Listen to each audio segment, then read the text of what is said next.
Well, hello there. This is Virtuals to Chess Noob, learning and having fun with chess. Last year, I released my book, 50+2 Chess Quick Wins, Tactical Ideas for Exciting Chess for Beginner Players.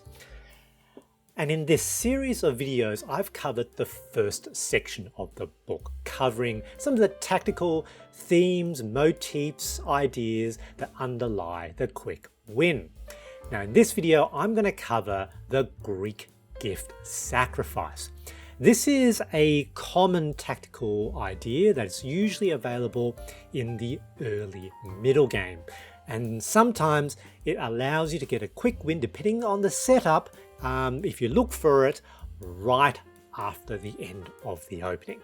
Let's go take a look at the tactical pattern, and this board is from the perspective of white.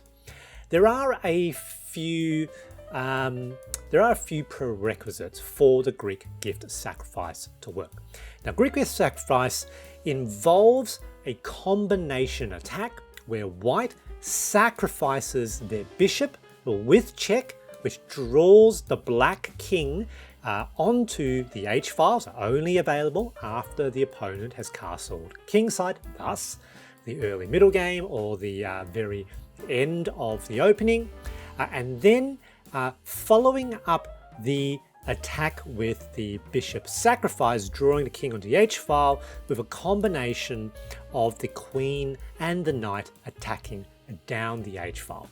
And very often this leads potentially to checkmate, or your opponent will need to sacrifice massive material to avoid checkmate. So, some of the prerequisites. Well, firstly, you need to have a bishop that can capture the h-pawn with check. So that's the beginning move of the Greek gift sacrifice. That makes a lot of sense. The knight and the queen need to be able to provide check for the king on the h file.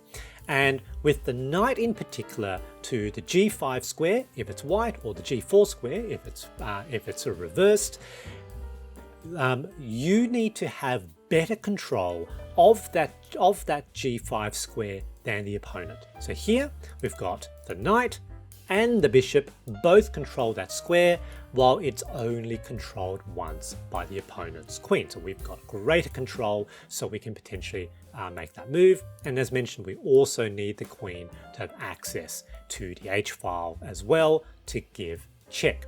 Now, exactly where the knight is can depend, exactly where the bishop is can depend, exactly where the queen is can depend as well, but those are the basic ingredients. Now, in this setup here, the knight is often on f3 because it's the developing move for the king's knight. The light square bishop here, that it's potentially a relatively natural square for the bishop to go to, and the queen, of course, starts on d1 and potentially may have gone to e2 as part of development. So here, what the attack will look like: the bishop captures that pawn on h7, king is forced to capture, and now we've got knight jumps forward with check. If the queen captures, they lose the queen, defended by the dark square bishop. King now moves back, queen comes to the h file, to h5, threatening the immediate mate. And often in these positions, the best move for black is to trade their queen for the knight to avoid the mating attack. And in fact, often even in this position, the best move for black is to immediately trade their queen for the knight. Very, very interesting. Now, that's the basic tactical setup. Let's have a look at this in a game. So a sample game. This is based on the Owens defense with black. It doesn't really matter. The issue is, do we have the ingredients to make a Greek gift sacrifice against with white? And I'm going to highlight the pieces involved in a Greek gift sacrifice with blue, so we can keep our eye on those pieces. See how the position evolves to set up the Greek gift sacrifice. All right, so First, we've got just e4, very normal, and immediately you will notice that the queen already has access to h5, potentially a future attack on the king on the h file. Now the bishop, the dark square bishop, haven't sort of, it's in the right position, but it's not blue because it's still hemmed in by a pawn. In this game, black decides to fianchetto their bishop. So here we now develop our other pawn, our other central pawn, and now the queen and the bishop both potentially have access along those diagonals.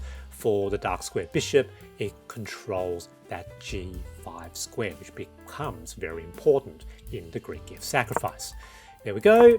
Here, now we just developed. So it's useful to think about the possibility of a Greek gift sacrifice being available. You may well not play a Greek gift sacrifice. It's not going to be available in most games, but to keep an eye on it, because sometimes it does become available, and if you're not sensitized to it, you will never see it, and you won't see that very winning attack. All right, so d6, develop the bishop. Now the bishop potentially, again, looking down here, something to keep to be mindful of when you develop a bishop to d3, that this is a future possibility. At the moment, blocked in by the e4 pawn. They develop their bishop. Looks like they might want to trade. That's okay. Develop our king's knight. Now, 4 pieces, almost all ready. They're going to probably trade, so captures. And now they develop the knight. That's fine. We now short castle. They short castle. We now push the pawn.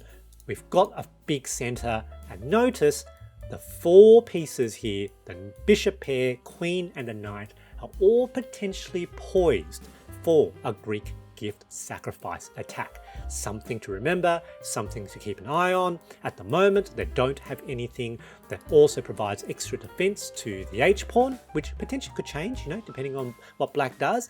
Well, let's see what happens. Black now makes a mistake. So black's not thinking that they're going to be subject to a Greek gift sacrifice. That's often the case at the beginner intermediate level. And they advance their knight.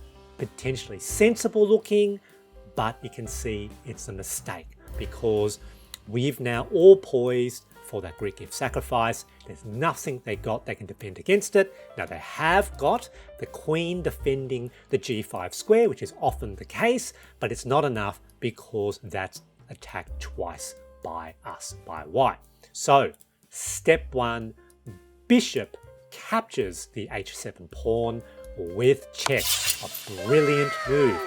King captures. Now knight leaps forward to g5 with check. Queen probably should actually capture. That's how venomous this position is. However, that's often hard to contemplate, hard to accept for black. So king now back to g8. And of course, queen slides to the h file, an immediate checkmate threat. In this game, black does a very, very normal looking move, giving their king, some wiggle room, moves their rook to e8. And you can see Stockfish says there's a mate in 5, what that looks like in this position. Queen captures here, defended with check, king forced onto the h file, forced onto h8. The queen back to h file with check, king has to go back here. And now check, king must go to f8 because it cannot go to the f7 square. So now queen to the back rank with check, king forced to e7, their final move. And now queen captures the g7 square. King has no escape squares anymore. Everything is covered. Checkmate. I hope you enjoyed this very quick primer on the Greek gift sacrifice. Keep an eye out on that basic pattern and to look for the opportunity. Thank you.